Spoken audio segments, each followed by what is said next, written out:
எப்போதும் உங்களால் முடிந்ததை செய்யுங்கள். நீங்கள் இப்போது எதை விதைக்கிறீர்களோ அதை பின்னர் அறுவடை செய்வீர்கள்.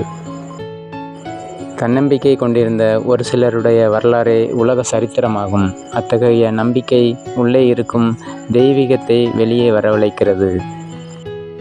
நீ எதையும் சாதிக்க முடியும்.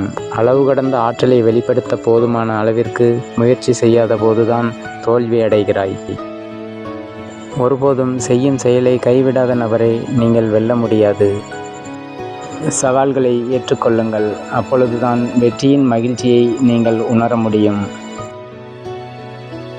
உங்கள் திறமை உங்களுக்கு கடவுள் கொடுத்த வரம். அதை கொண்டு நீங்கள் என்ன செய்கிறீர்களோ அதுவே கடவுளுக்கு நீங்கள் கொடுக்கும் பரிசு.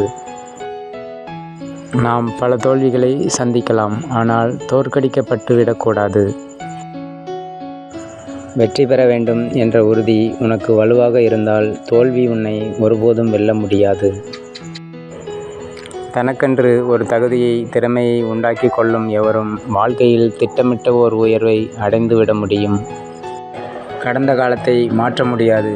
எதிர்காலம் இன்னும் உங்கள் கைகளில்தான் உள்ளது. பின்னோக்கி பார்க்காதே, எப்போதும் முன்னோக்கி. நீ எதை செய்ய விரும்புகிறாயோ அதையே பார். நீ முன்னேறுவது உறுதி. முடியாத விஷயங்கள் குறித்து கனவு காண்பவர்களால் மட்டுமே முடியாதவற்றை முடிக்க முடியும். காயமில்லாமல் கனவுகள் காணலாம், ஆனால் வலி இல்லாமல் வெற்றிகள் காண முடியாது. விழுந்து விடுவேன் என்ற பயத்துடன் ஓடாமல், விழுந்தாலும் எழுந்து ஓடுவேன் என்ற நம்பிக்கையில் ஓடுங்கள். வாழ்க்கையில் தடுமாற்றமே இருக்காது. கடந்து வந்த 1000 ஏமாற்றங்கள் நீங்கள் செய்யும் ஒரு புதிய முயற்சிக்கு ஈடாகாது. முன்னேறுங்கள், வெற்றி பெறுங்கள். நன்றி, வணக்கம்.